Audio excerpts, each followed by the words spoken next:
And welcome back, Larceny enthusiasts. We hope this week has been a lucrative one. Just want to brush up on some news that's been going on in the criminal underworld, and just want to start off by appreciating each and every one of you that watched our last episode and showed us so much support.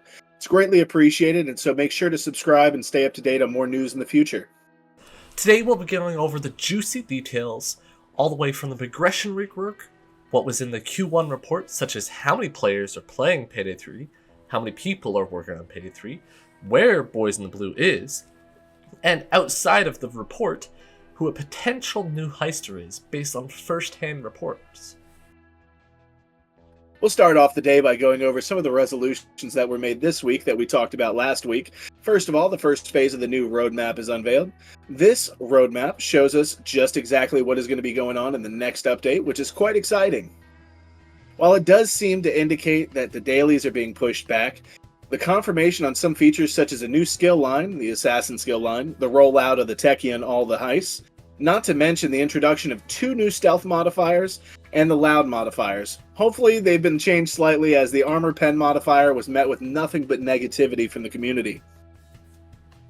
As said at the start of this is phase 1. They do plan on redoing the whole website with all the new features they are looking to add in to the future.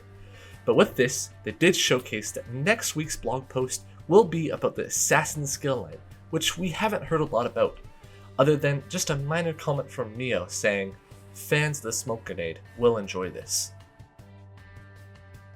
Speaking about blog posts, last week's mask vote came to a close with a not even close race. First place goes to, unsurprisingly, Waifu, with Ratfu, Dirty Dog, and Laugh Riot all closely together behind it. This means that when the update goes live, be ready to buy the waifu in the shop. Now on the outside, making news about a Q1 report might be a little boring, but we actually got some really interesting information out of this report. We'll start off with the financial situation for STARBREEZE. Now, we've been seeing a lot of disdain from the community, thinking that the company is going to be going bankrupt soon. We just want to say that won't be happening. Their current cash on hand is 387 million SEK, with their loss this quarter only being 21 million SEK, and this is with no new DLCs coming out, mind you. If you're knowledgeable about reading reports, we implore you to read this report in the description. We'd love to hear about your thoughts in the comments. Past the boring stuff, we actually have some minor Project Baxter news. They spoke about how in the latest GDC in March, they actually showcased a playable tech demo of the game. Just want to preface, this is a tech demo, which means it's nowhere near completion. But even with that, they were met with high interest from partners and developers, according to their report.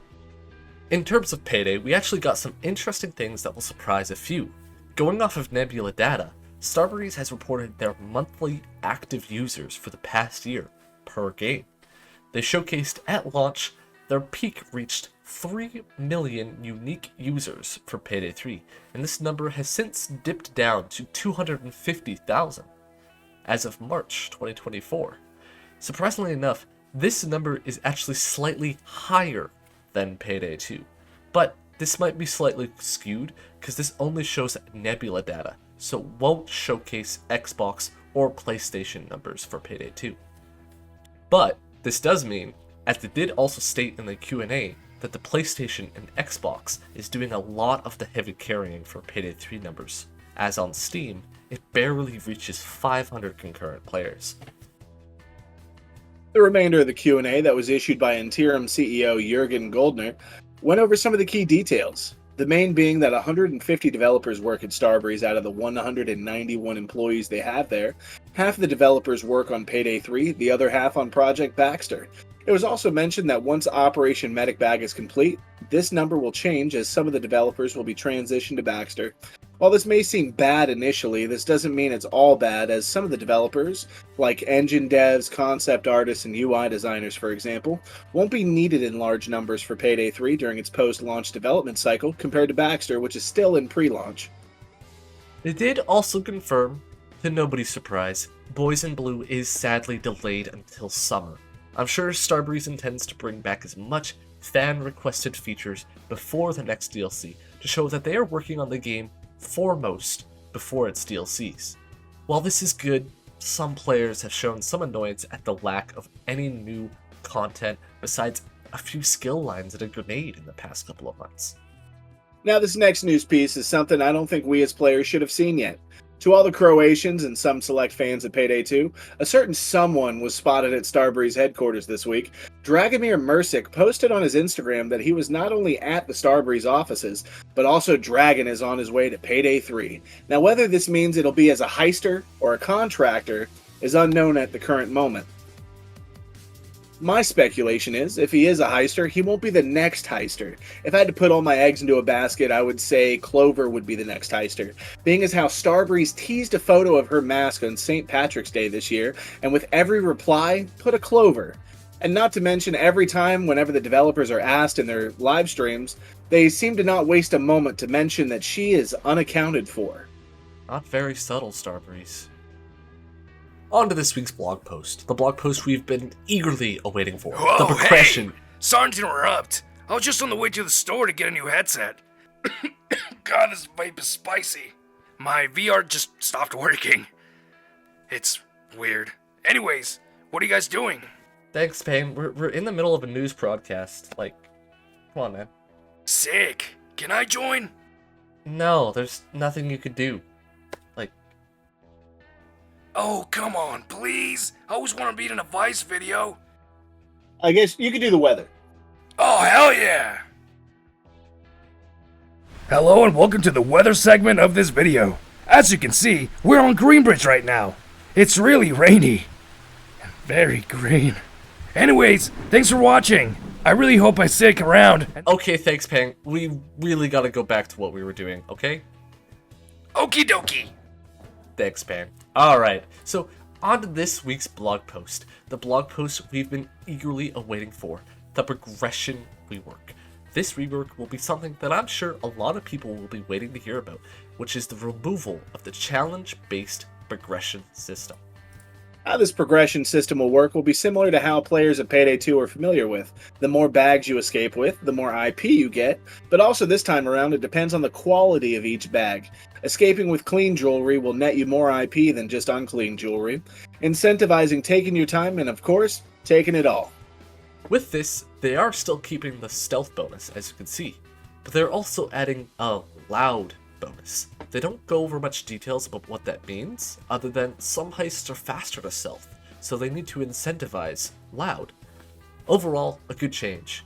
They did talk minorly at the end about some challenges that are hardcore, that would give C-stacks, IP, or cosmetics, but they didn't mention at all what would happen to the current challenges that we have right now, if they will be removed or staying in the game.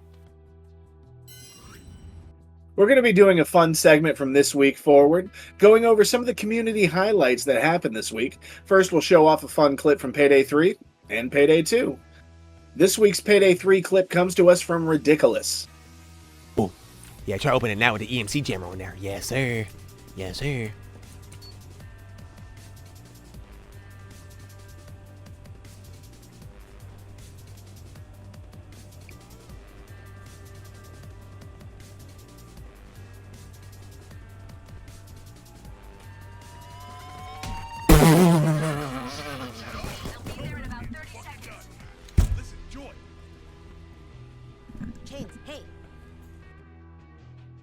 Now, isn't that just Payday timing at its finest? Happens to the best of us.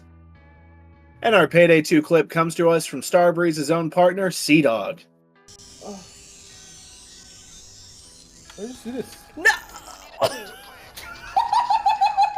Okay, so that's why we don't do that.